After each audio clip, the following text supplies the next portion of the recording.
It's about attitude in leadership, I think. And because in leadership, it's my conviction that attitude is far more important than aptitude. Now, I'm a civil engineer, so I know that if you want to build a bridge, you cannot build a bridge only with attitude. You have to have some skills, some aptitude. But still, in leadership, attitude is key. And as we are here today, I think we are all leaders. Whether you're a leader of your company, whether you're a leader of your department, whether you're a leader of your family, and whether you're a leader of yourself. But today I'm going to address you in your capacity as leaders of and in your businesses. And I'm also talking about corporate social responsibility. That is the English translation for maatschappelijk verantwoord ondernemen for the Dutch people.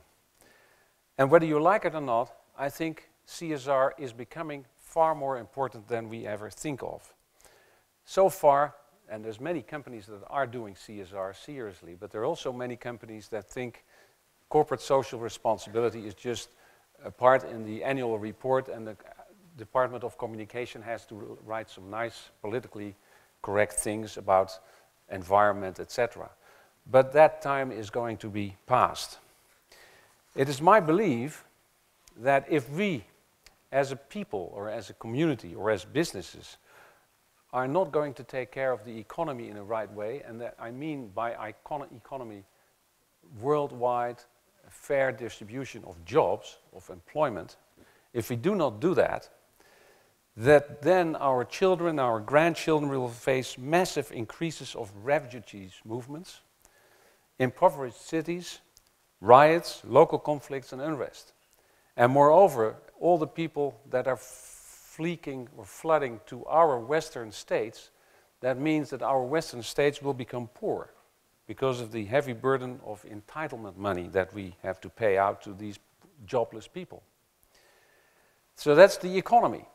But if at the same time we do not take care of the ecology, then the same children and grandchildren will face regional and national conflict over scarce earth resources like fresh water, energy, and the depletion of the minerals of the earth. And in the end, we simply will not survive. So that's my belief. But also I believe that it is possible to take care of both of them, the economy and the ecology, without jeopardizing either one. And I'm optimistic. And I think we can do this profitably as well. But in order to do that, it is not that easy. It is not that easy. It will change, it has to change our mindset. Our attitudes have to change. We have to go beyond looking only at our own place in the value chain and about our own place in the product chain. We have to go beyond that. And we have to evolve from an attitude of competitiveness and exclusivity, and we have to go towards sharing and open source. Now, Google is the beautiful example of open source, and I'm sure that some other speakers tonight or this afternoon will talk about that. And that is why I'm here to discuss the relevance of CSR and to give you a brief introduction to the ideas of CSR. Now, I'll first start with the reason why we should pay more attention. I can talk to you about that, but I have some ideas why we should do that, why it is more serious, the issue, than we think, maybe.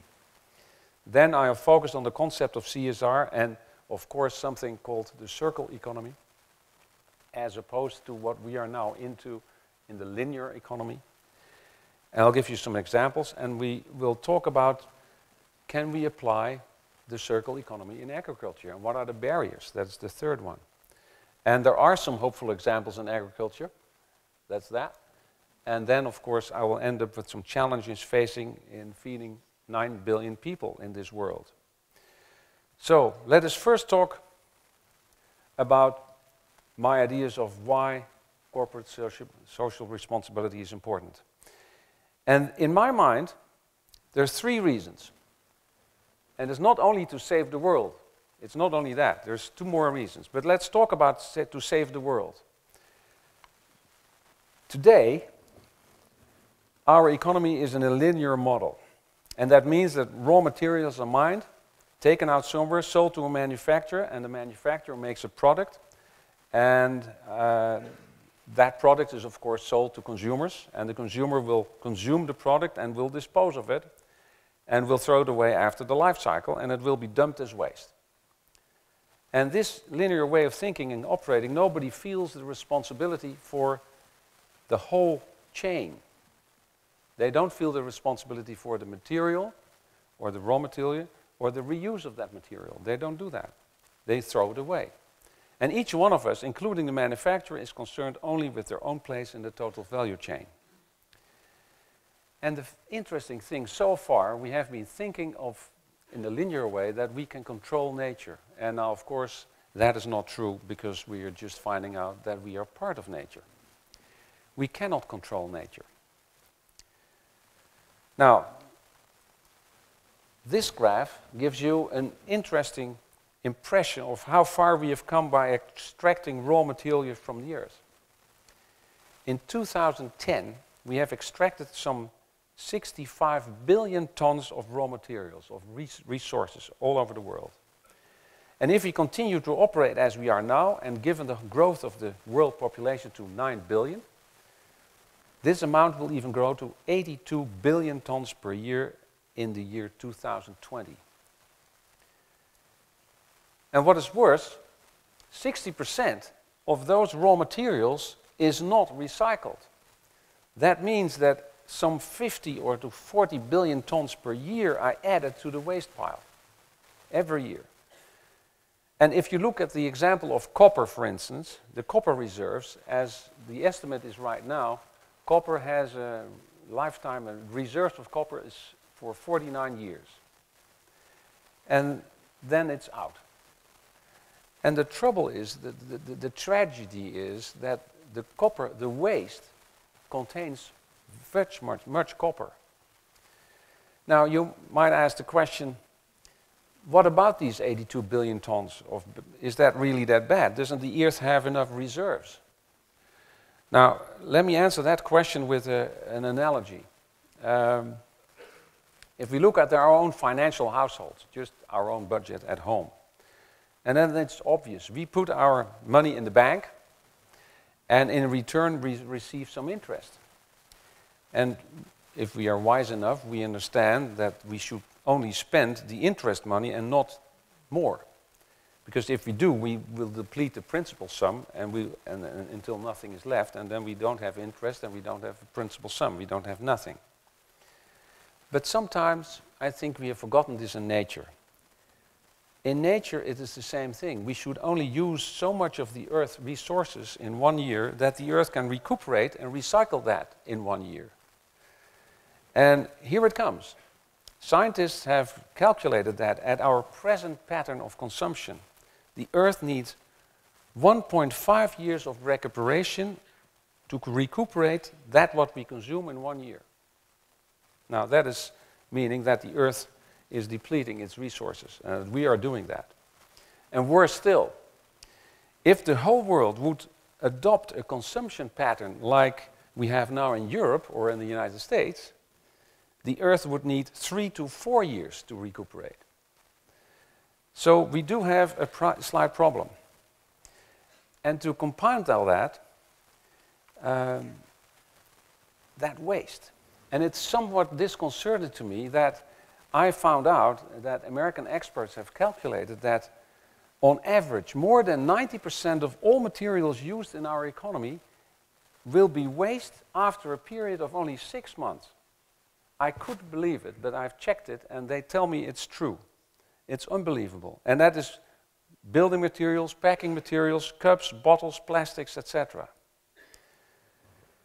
And not only do we add much waste to the waste pile, the problem with that waste is that it does not easily dissolve. We all know the famous stories about the plastic soup in the Pacific Ocean and some big surface in the ocean polluted with plastic.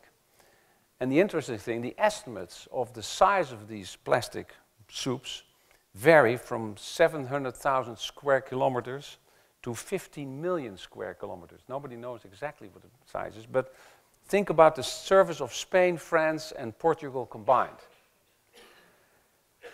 And the plastics are not only detected in the northern part of the Pacific Ocean, but also in other oceans, as you can see here.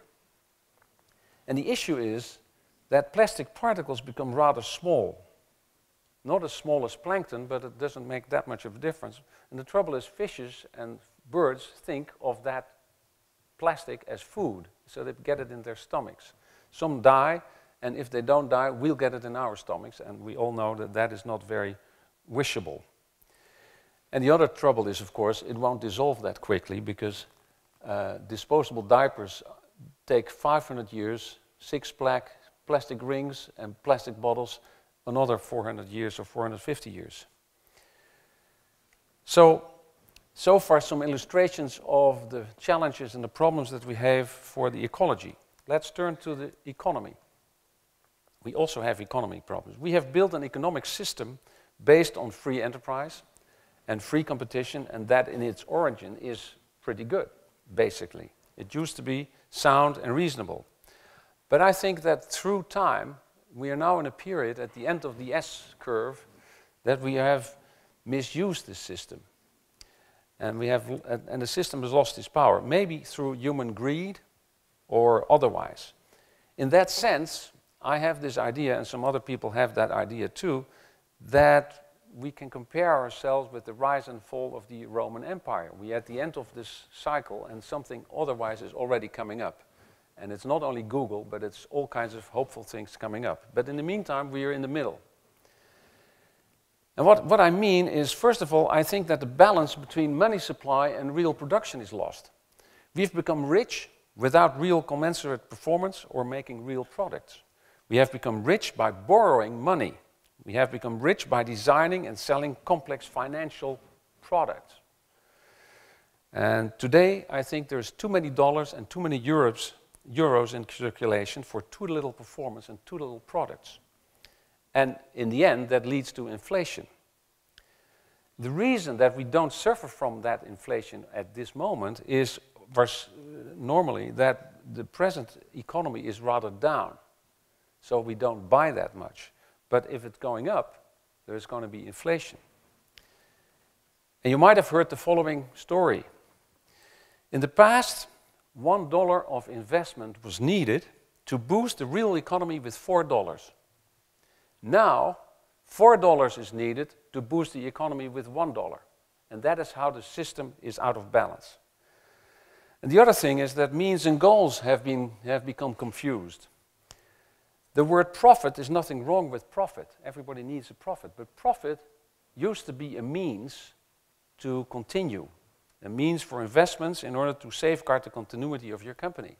Nowadays, it seems to be a goal in itself. I need to make a profit at the expense of my competitors, and that profit has to be higher every quarter because my bonus depends on it. And the third, the dogma of the short-term shareholder value is overpowering the long-term stakeholder value. I have read an interesting book about servant leadership, and the author, James Autry, said recently in a congress that he said, looking at all the mergers and all the takeovers and all the short-term actions of hedge funds, it seems that an old contract has been broken. That contract used to be, you work hard for me and I'll take care of you. Now it seems to be, you work hard for me, I sell the company, you get fired and I get the bonus. And it's worth noting, there's all kinds of hopeful things going on around this, and one of the hopeful things that I found is, for instance, that the CEO of Unilever has announced that he has cut down on presenting his quarterly results. He doesn't do that anymore. He thinks the short-term focus is killing us. We should go for the long-term focus. Plus, as we've seen earlier, because of the ecology problem, resources and raw materials become scarce, and that leads to higher prices, more frequent disruption of supply, and greater volatility of prices. Now, this is the short reason why we should take care of CSR. But there is another reason, And the other reason is for us as businesses to keep our license to operate. Why do I say that? The people, as we know, are Googling. It's internet all over the place. It is Facebook, it is social media all over the place. And consumers become far more powerful and demanding. They demand transparency, they demand immediate response. And if we don't respond to that, then we get fired or we get a penalty. And look at these examples. You have all remember the Mattel problem where they found poison in the toys that were made in China. They got an immediate response in the backside. Or look at Reebok and Nike, who had problems with child labor in the Far East. Or we all know the example of Dell. I don't know whether you've seen the Dell Hell issue on YouTube. That was done by a disgruntled consumer who was not happy with the after-sales service by telephone by Dell and got rebooted 7 times, and finally got so fed up, he put his experience on the YouTube. And there was a time, at a certain moment in time, that if you would Google Dell, the first thing you got was Dell Hell. So that is how important and how powerful the world community is to give you your license to operate. And the license to operate, you got normally the license to operate from the local community. But that community is become the world. So it is not that easy. And the third one is something that we don't think about at all at this moment in time. But that is because there is a fundamental shift going on in our people, in ourselves. Given the fast times that we are living in, the competitive game will change.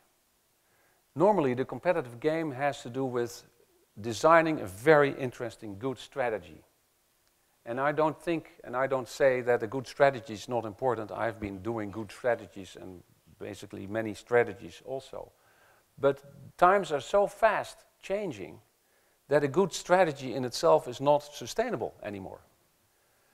What is the value of a 3-year plan, let alone a 5-year plan, if every half year there's a new iPad coming out?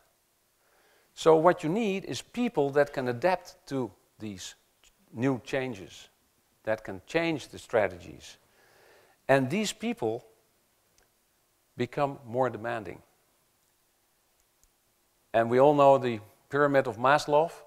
In the Western world, we have accomplished these 2 things, safety and physiological safety. But now our hopes and our needs going up in this area. And I see that René has said something about that as well, in the Generation Z and the Generation Y.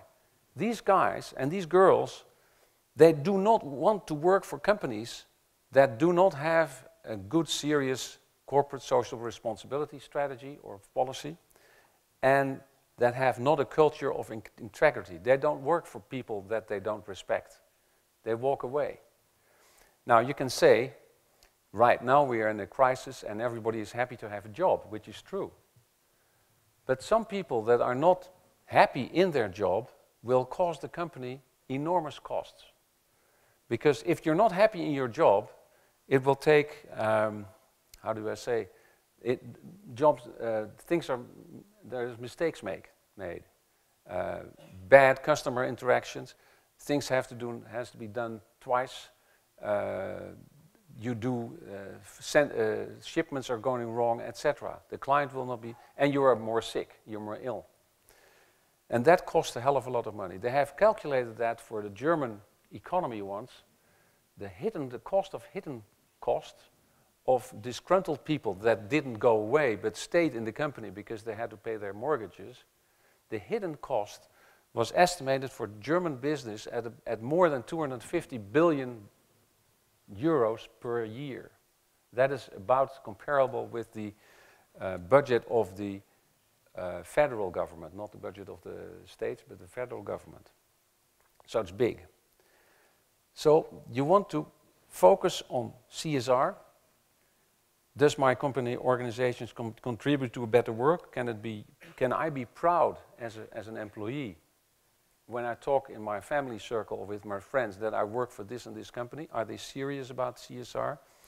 And do they have a good culture of integrity in terms of recognition of me, safety, personal growth, fun, openness, etc.?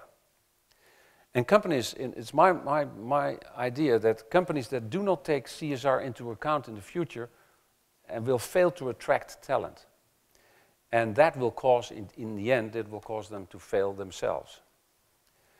Now, having discussed these 3 reasons for paying attention to CSR, let's talk about CSR. And there's 2 illustrations. One illustration of CSR is what I would call the Global Principles for Responsible Business. And that has been written down by a group called the Co Round Table. Co is a little place in Switzerland above Montreux at the Lake Geneva. They were written by the Co Round Table in 1994.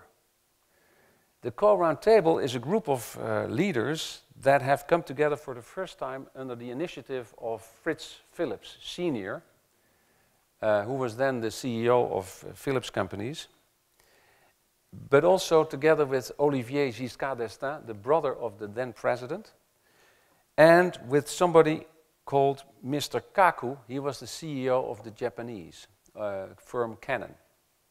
And they were joined with a group of wise Minnesota businessmen. And they wrote these principles, and I think that these principles are very, very topical nowadays again. Events like the 2009 global financial crisis have highlighted the necessity of sound ethical practice across the business world. For failure of governance and ethics cannot be tolerated, as they will seriously tarnish the positive contribution of responsible business to all of us, to the societies.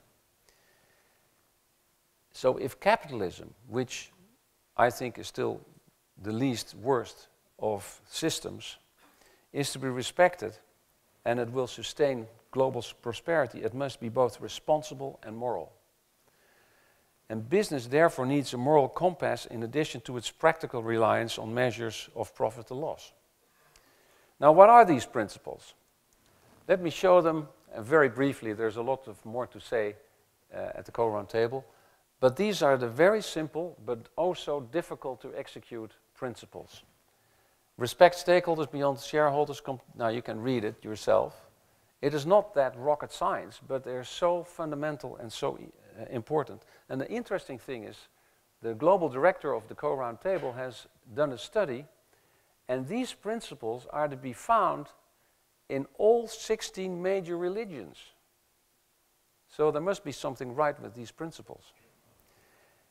These principles are rooted in 3 ethical foundations, and that is responsible stewardship, living and working for mutual advantage, and the respect and protection of human dignity. And they also have a risk management foundation, because good ethics and good foundations is good risk management. They have also written down the stakeholder management guidelines, because there's not only shareholders, but there's also stakeholders. Customers, employees, shareholders, suppliers, competitors, and communities. And the interesting thing is, this global director has also found out, there's many studies now, there's a growing body of evidence by Harvard and other institutions. They say that if you apply these rules, if you do ethical business, it is far more profitable in the end. Now, there's all kinds of people that do not believe that. It's the chicken and the egg, it's the cause and effect. They say, at this moment in time, yes, these companies make so much money, that is, they have the time for that, they have then the time to spend some stuff over there. And I think it's the other way around. But that is up for debate. The second good element of CSR, and that is what may be new to you, is not the linear economy as we are now in, but the circular economy, the circle economy. And that is that concept is rapidly growing in importance.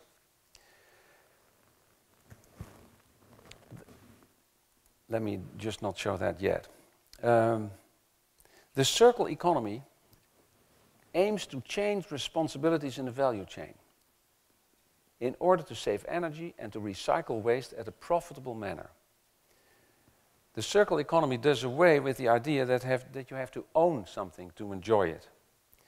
It tries to focus on the long term rather than on the short term.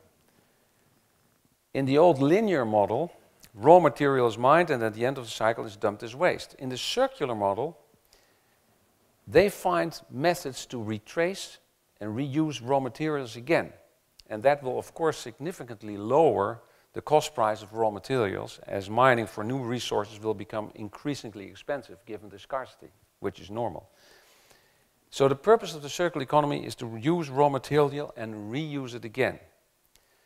The old linear model, in that sense, and that takes a whole new attitude, was exclusive, competitive, and short-term. And the new circular model is inclusive, sharing, open source, and long-term focus. And these are the principles. It seems, again, very simple and easy.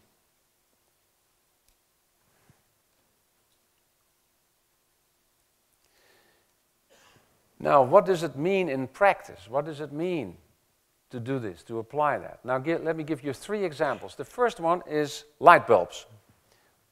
Normally, like a company like Philips would sell light bulbs.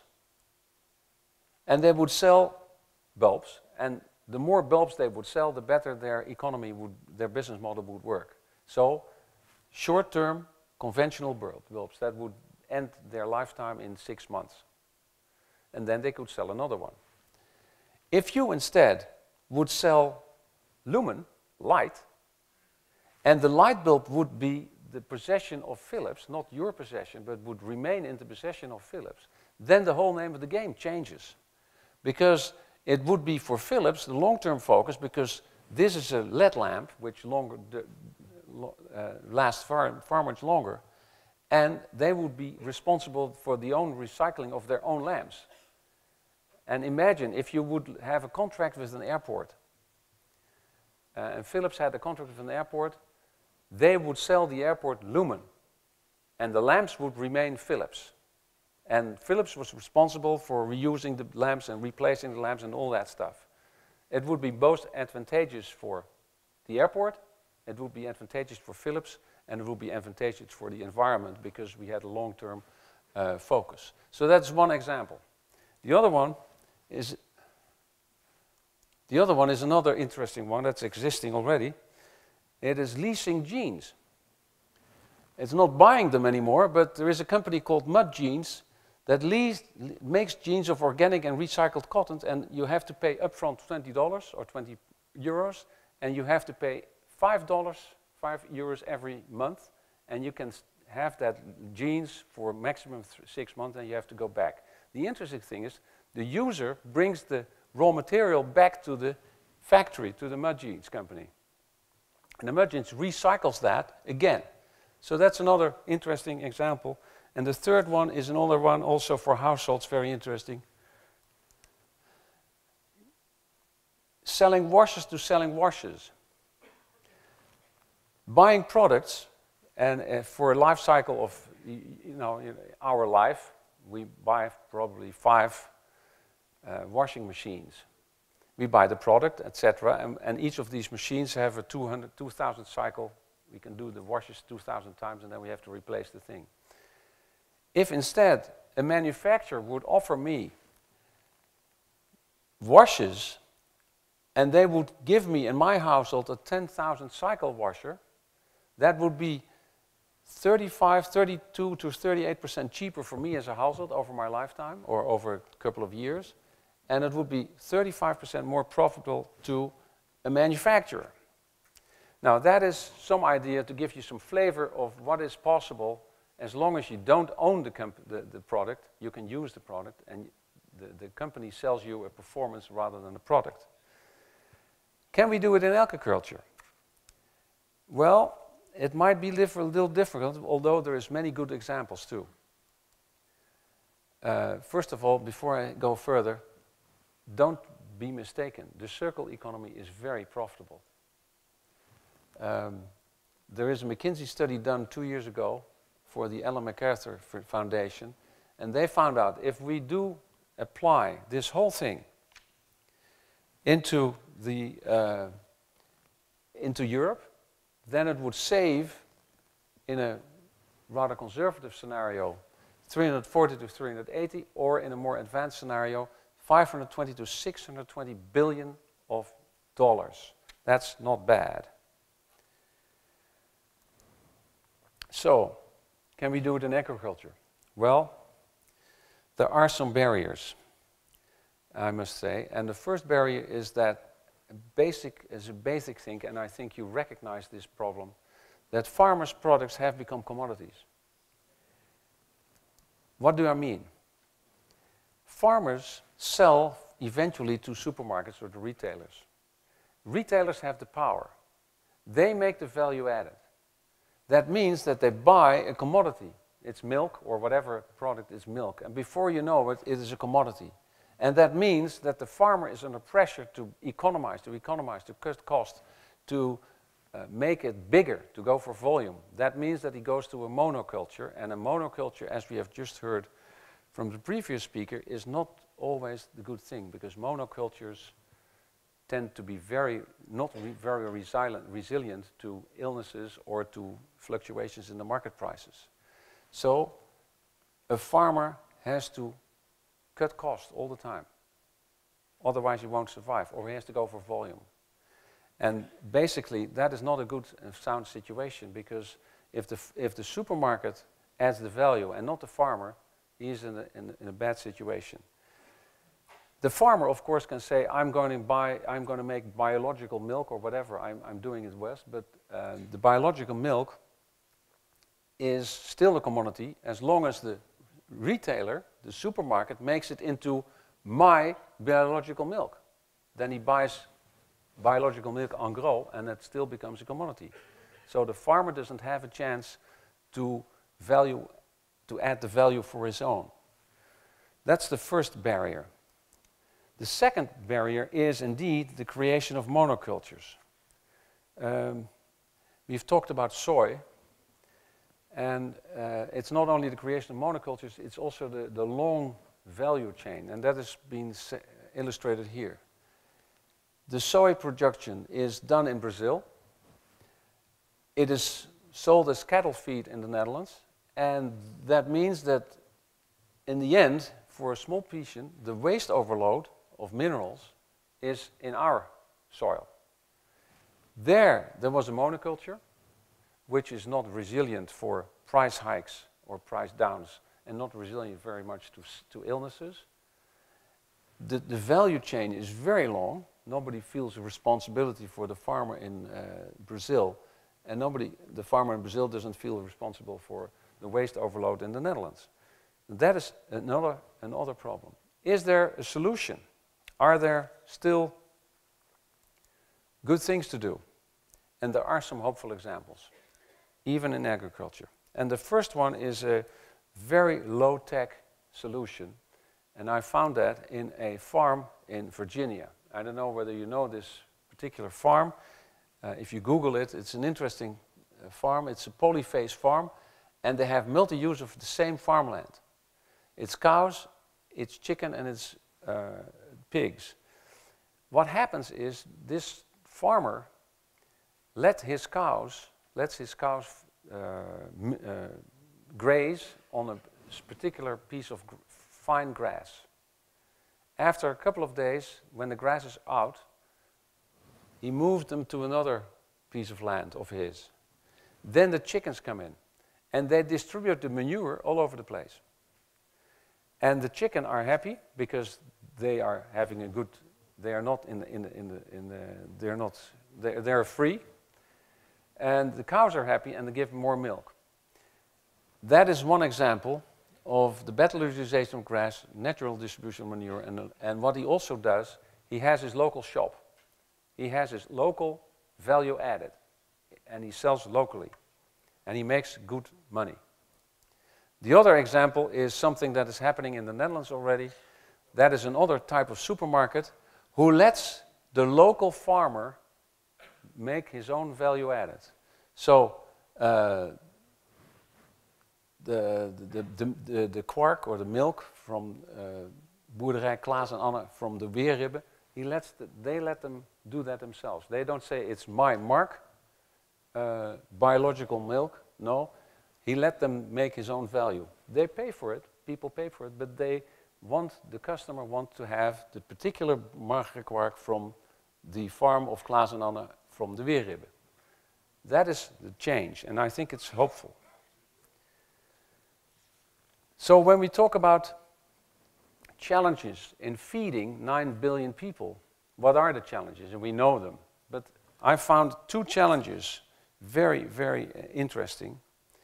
And the first challenge is, and I think it's a difficult challenge, is the changing in eating habits worldwide. If we are going to buy and eat more meat, we're going to be in trouble. Because 1 calorie from animal protein is produced at the cost of 10 calories of vegetable proteins. And the cow, I'm afraid to say, is the least efficient in this. The chicken is somewhat better and the fish is even better. Today our animal protein consumption is only 10% of total protein. Now, it is not that much that we're talking about 9 billion, which is a big number. But what happens in the next couple of years is that there will be 3 billion people extra from that 9 billion that become middle-aged or middle-income people. And they will change their eating habits towards the middle-class people that we are. And that means that there is a threat that they will eat more animal protein than now. And if that is the case, if animal protein consumption is going towards 20%, from 10 to 20%, then our meadows and grasslands have to double in size in order to do that, to be able to provide for that, and that is almost impossible. So we have to reckon with the fact that we have to do something about that. That is the first challenge. And the second challenge is, as we all know, the worldwide migration towards very, very, very big cities. And I'm not talking about Amsterdam, I'm talking about cities of 15 million people and that kind of size. And that will cause increasing logistics problems and increasing problems in delivery and freshness. Now, what can we do about that? The first thing is what I would say more local for local production and consumption and adding diversity next to these cities. There's also a high-tech solution for that, and that's called urban farming, but I think you will hear more about that this afternoon. And one of the things is called hydroponics. It's a high-tech solution. It's not only back to Mother Nature, but what they do is plants are placed in textiles. The root goes through the textile in an empty space, and small amounts of misty water with nutrients are sprayed occasionally in the empty space. There's not much water needed. And the second advantage, there is no clay, so you don't have to clean it, because it's clean to begin with. Now that is one solution. The other solution is that what I've seen in a very innovative company in the Netherlands, they are making kind of meat replacement food, like you have, as they call it, meat, kind of meat, or leverpastei, or I don't know how you call that, liver pie, but out of tomatoes, out of residue of tomato production plants. Well, the company makes tomato juice, and out of that there's a residue. And out of that residue they make meat replacements. So that is still protein, but it smells like meat. So these are the things that are the challenges and some answers to the feeding of 9 billion people. Now, to conclude my presentation, there's always been people with a dream. And if you don't dream, you cannot get anything accomplished, as René has said. And of course, we know this person who had a dream. And the dream came true. And as I said in the beginning, I'm very optimistic that we can do something about all these problems and about all these challenges. But we have to change our own mindset. And that is the most difficult. our attitude has to change. That is the most difficult. But I do have a dream as well, and the dream is as follows. An economy in which today's goods are tomorrow's resources, forming a virtuous cycle that fosters prosperity in a world of finite resources. And one of the ways of doing this is by placing more emphasis on selling performance than on selling products. Thank you very much.